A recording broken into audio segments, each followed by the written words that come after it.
দেখতে দেখতে আজকে আবার একটা রবিবার, আর রবিবার মানেই আপনাদের কঠিন কঠিন প্রশ্নগুলোর উত্তর নিয়ে আমি প্রিয়তোষ হাজির হয়ে গেছি। প্রথমেই ক্ষমা চেয়ে নিই হাত জোর করে যে অনেক বন্ধু কমেন্ট করেছিলেন, তবে হ্যাঁ বেশ কিছু প্রশ্ন রিপিটেড ছিল, সেইগুলো আমি একত্রিত করে উত্তর দিয়ে দেবো, আর যেগুলো আমার ইম্পর্ট্যান্ট লেগেছে অনেকের প্রয়োজনে আসবে সেগুলোর উত্তর দেবো।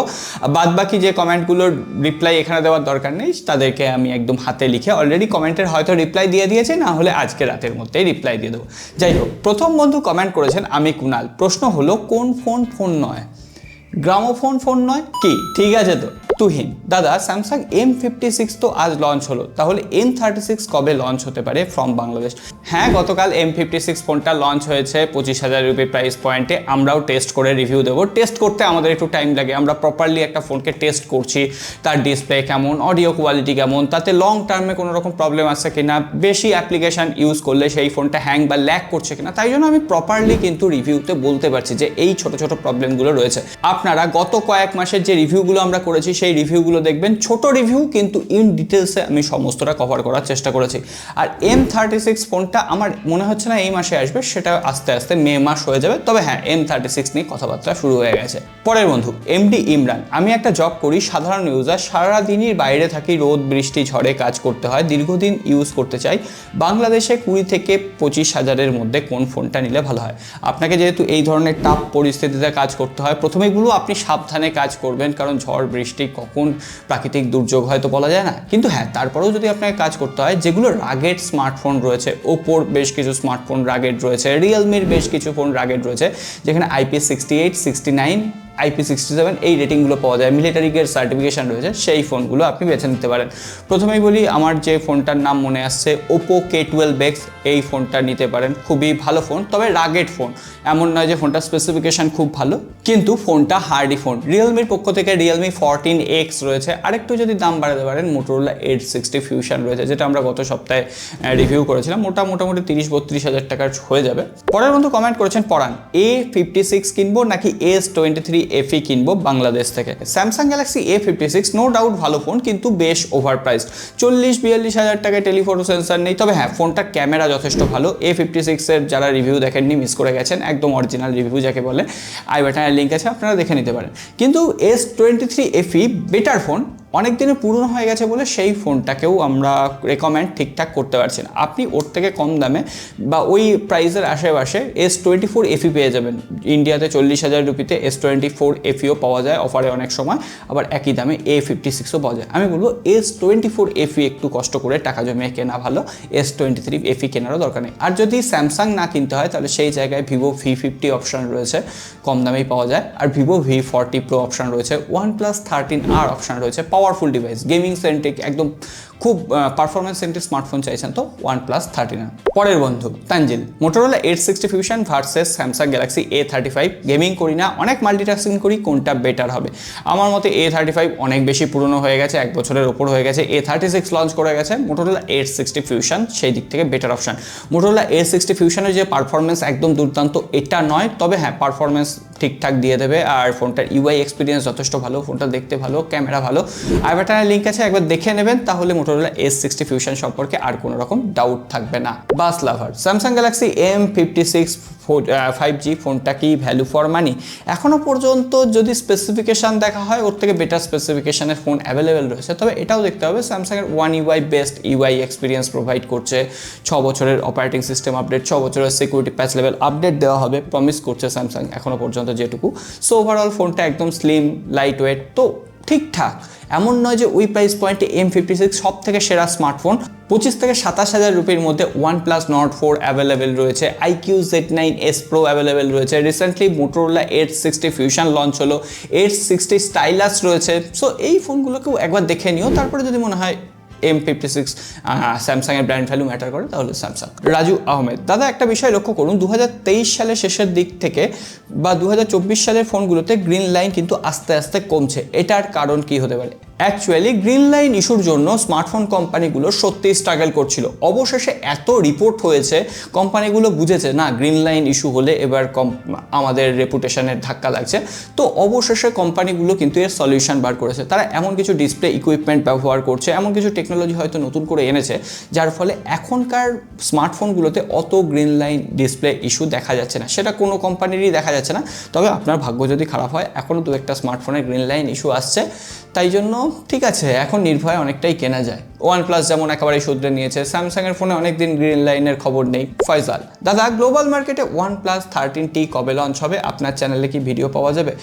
OnePlus 13T এখনও পর্যন্ত গ্লোবাল মার্কেটে কবে লঞ্চ হচ্ছে আমার জানা নেই, তবে OnePlus 13 মিনি যে ফোনটা, সেই ফোনটা লঞ্চ চাইনিজ মার্কেট হয়েছে, খুব তাড়াতাড়ি ইন্ডিয়া বা বাংলাদেশের মার্কেটে আসবে। কম্প্যাক্ট সাইজের যে ডিভাইসটা, হ্যাঁ যথেষ্ট আমার ভালো লেগেছে ফোনটা, দেখা যাক, রিভিউ করার চেষ্টা করবো। নীলাদ্রি, S23 এক্সচেঞ্জ করে X200 নেওয়াটা কি ভালো হবে? পারফরমেন্স কেমন হবে X200-এ? পারফরমেন্স S23 থেকে বেটার, সেটা নিয়ে কোনো রকম ডাউট নেই। তবে S23ও আমার মতে এখন হট করে এক্সচেঞ্জ করার দরকার নেই, কারণ এক্সচেঞ্জ করলেই তো টাকা বেশি দিতে হবে, তার জন্য X200 কিনতে হবে। সো ওভারঅল S23 ভালো অপশান, কিন্তু S23 থেকেও কোথাও কোথাও X200 এগিয়ে রয়েছে। যেমন ফটোগ্রাফি, ভিডিওগ্রাফি নয়, ফটোগ্রাফির ক্ষেত্রে X200 এগিয়ে, এমনকি X200-এর ব্যাটারি পারফরমেন্স এগুলোও বেটার। তবে হ্যাঁ, ক্যামেরার যদি ভিডিও ক্যামেরার কথা বলা হয় S23 বেটার। পরের বন্ধু জামাল, দাদা একটা প্রশ্ন ছিল, আশা করি উত্তর পাবো। আজকের দিনে দাঁড়িয়ে iPhone 14 Pro Max, S23 Ultra কোনটা ভালো হবে সেকেন্ড হ্যান্ড? দুটো স্মার্টফোনই যথেষ্ট ভালো হবে, তবে সেকেন্ড হ্যান্ড ফোন কিনছো মানে কয়েকটা জিনিস অবশ্যই নজর রেখো। আর ফোনটার যদি কন্ডিশন ভালো থাকে তাহলে আমি হলে পার্সোনালি S23 Ultraর দিকে যেতাম, কারণ আমি অ্যান্ড্রয়েড লাভার। পরের বন্ধু ননস, স্যামসাংয়ের মধ্যে কোনটা নিলে ভালো হবে? বাজেট 35 আর মেন প্রায়োরিটি ব্যাটারি ব্যাকআপ। তো সেক্ষেত্রে স্যামসাং A36 ছাড়া তো আর অপশান দেখছি না আমি। S23 ফ্যান এডিশন একটু পুরনো হলেও ওটাকেই মেনে নিতে হবে, যদি মানে পাওয়া যায়। এখনও অনেক দোকানে অ্যাভেলেবেল নেই, অনলাইনেও অ্যাভেলেবেল নেই, যদি পাওয়া যায় S23 ফ্যান এডিশন। পরের বন্ধু কমেন্ট করেছেন সুমন, ইনফিনিক্স ফোনে কি আমরা কোনোদিনই স্ন্যাপড্রাগন পাবো না? আমরা সব ফোনে দেখি মিডিয়াটেক চিপসেট আসতে। হ্যাঁ, স্ন্যাপড্রাগনের ফোন মানে স্ন্যাপড্রাগনের চিপ দিয়ে একটা স্মার্টফোন লঞ্চ করতে গেলে যে কস্টিংটা সেটা অনেকটা বেড়ে যায়, তার উপরে স্মার্টফোনটা লঞ্চ হলো, তার কস্টিং রয়েছে। তো সেক্ষেত্রে ইনফিনিক্সের সাথে আমার যখন মিট আপ হয়েছিল, তখন ইনফিনিক্সের টিমই আমাকে বলেছিল যে স্ন্যাপড্রাগন ইউজ করার তাদের এখনও পর্যন্ত কোনো রকম লক্ষ্যবার্তা নেই। যেহেতু মিডিয়াটেক এখন খুব ভালো কাজ করছে, মিডিয়াটেকের প্রসেসর স্ন্যাপড্রাগনের থেকেও কোথাও কোথাও বেটার কাজ করছে, অপটিমাইজ, ওভারহিট হচ্ছে না, তাই জন্য তারা এখন যে ফোনগুলো রয়েছে সেখানে মিডিয়াটেকের চিপসেটই ব্যবহার করবে। আপাতত 2025 সালেও তাই প্ল্যান। বাংলা গল্প, দাদা মোবাইল ভিডিও এডিটিং এবং রেন্ডারিং করার জন্য চিপ রেটে কয়েকটি মোবাইলের নাম বলেন বাংলাদেশ থেকে।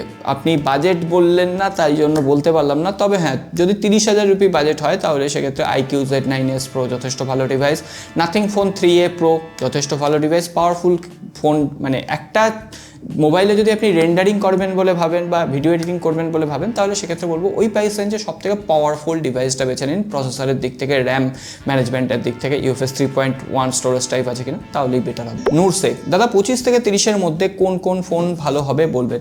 যদি ক্যামেরা সেন্ট্রিক স্মার্টফোন চান তাহলে ভিভো V50e ক্যামেরার দিক থেকে বেটার অপশান। মোটোরোলা 860 ফিউশনও এখন ক্যামেরার দিক থেকে বেটার কাজ করছে। নাথিং ফোন 3A Pro রয়েছে, একটু কম দামে নাথিং ফোন 3A রয়েছে। তবে হ্যাঁ, নাথিং ফোন 3A আর 3A Pro weak point camera section, তবে সেটা কিন্তু মানে ন্যাচারাল ছবি দেয়। আপনি যদি একটু কালার বুস্টিং চান তাহলে অতটা পছন্দ হবে না, তবে ওভারঅল টেলিফটো সেন্সর দিয়ে ভালো ফোন। IQ Z9s Pro কিন্তু ক্যামেরা যথেষ্ট ভালো। পরের বন্ধু শাহিদ, বাংলাদেশে 50,000 বাজেটে একটা ফোন সাজেস্ট করুন, আমি গেম খেলি না। ভিভো V40 Pro 50,000-এর আশেপাশে পাওয়া যায়, কোনো রকম গেমিং দরকার নেই, জাস্ট অসাধারণ ক্যামেরা। পরের বন্ধু কমেন্ট করেছেন ফাতিমা, দাদা বাংলাদেশ থেকে দেখছি দিল্লি থেকে কোনো ফোন কিনলে মোটোরোলা 860 ফিউশন 8 256 GB কত টাকা আসবে ডিসকাউন্টে? ওই 22,000 রুপির মতো আসবে। কোন মার্কেটে ভালো হবে? দিল্লির মার্কেট সম্পর্কে আমার আইডিয়া নেই, তবে আমি বলবো যে কোনো দোকানে গিয়ে দরদাম করে শুধুমাত্র দেখে নিতে হবে স্মার্টফোনটা সিল প্যাক কিনা, আর অবশ্যই করে ইন্ডিয়ান সিমে অ্যাক্টিভেট করে নিয়ে যেতে হবে। নাথিং ফোনগুলো মেনলি দেখা গেল নাথিং ফোন কিনলেন, আপনি সিল প্যাক নিয়ে বাংলাদেশে চলে গেলেন, ওটা কিন্তু কাজ করবে না। আগে দেখে নিতে হবে ফোনটা ইন্ডিয়ান সিম পুরে অ্যাক্টিভেট আছে কিনা। মোটোরোলার ক্ষেত্রে এটা ম্যান্ডেটারি নয়, নাথিংয়ের ক্ষেত্রে ম্যান্ডেটারি, স্যামসাংয়ের ক্ষেত্রে ম্যান্ডেটারি, তো এইগুলো দেখে নিতে হবে। পরের বন্ধু কমেন্ট করেছেন অভিরাজ, দাদা আমি দিনহাটা থেকে বলছি, ম্যাকবুক এয়ার নিলে ওটার কত জিবি র্যাম আর কত জিবি চিপসেট নিতে হবে? আমি বলবো 8 জিবি র্যাম 256 জিবি যে বেস স্টোরেজ ভ্যারিয়েন্টটা রয়েছে সেটাই নেওয়া যাক, কিন্তু হ্যাঁ তার সঙ্গে একটা 1 টিবি এসএসডি বা 512 জিবি তোমার রিকোয়ারমেন্ট বুঝে একটা এসএসডি নিতে হবে। ম্যাকবুক এয়ার বা প্রো কতদিন মেজর বা মাইনর সফটওয়্যার আপডেট পাওয়া যাবে?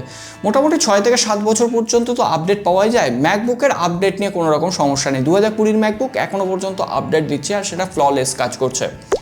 পরের বন্ধু কমেন্ট করেছেন ধীমান, দাদা বাংলাদেশ থেকে স্যামসাং A36 অনার 205G কোনটা নিলে ভালো হবে? আজকের দিনে দাঁড়িয়ে এখনও পর্যন্ত বসে অনারের কোনো স্মার্টফোন আমি সাজেস্ট করছি না। তার থেকে আমি বলবো 10,000 টাকার স্মার্টফোন কিনে চালাও, কারণ অনারের সার্ভিস বাজে। আর তার উপরে একবার ফোন কিনছি মানে যে ফোনটা খারাপ হবে না এমন না, পার্টস অ্যাভেলেবিলিটি নেই, আর ইন্ডিয়া থেকে কয়েকদিনের মধ্যে নাকি অনার পাত্তারি ঘটাবে। তো এই সমস্ত ব্যাপার দিক থেকে আমি অনারের কোনো ফোনই রেকমেন্ড করতে পারছি না। MD Amul, Samsung Galaxy S22 plus এই ফোনটাতে গ্রিন লাইন ইস্যু আছে 100টা ডিভাইসের মধ্যে কয়টা? আমি 100টা ডিভাইসের মধ্যে কয়টা জানি না, তবে S22 প্লাস আমি নিজে পার্সোনালি ব্যবহার করতাম, 6 মাস আগে এক্সচেঞ্জ করেছি ওই গ্রিন লাইন ইস্যুর জন্যই, বাদ বাকি ডিভাইসটাই কোনো প্রবলেম ছিল না। একটু গরম হতো সেটা ঠিক আছে। অল ফানি ভিডিও, দাদা under 32K UI and camera Vivo V50, nothing phone 3A Pro, Samsung Galaxy A36 versus Motorola 860 Pro কোনটা ভালো হবে?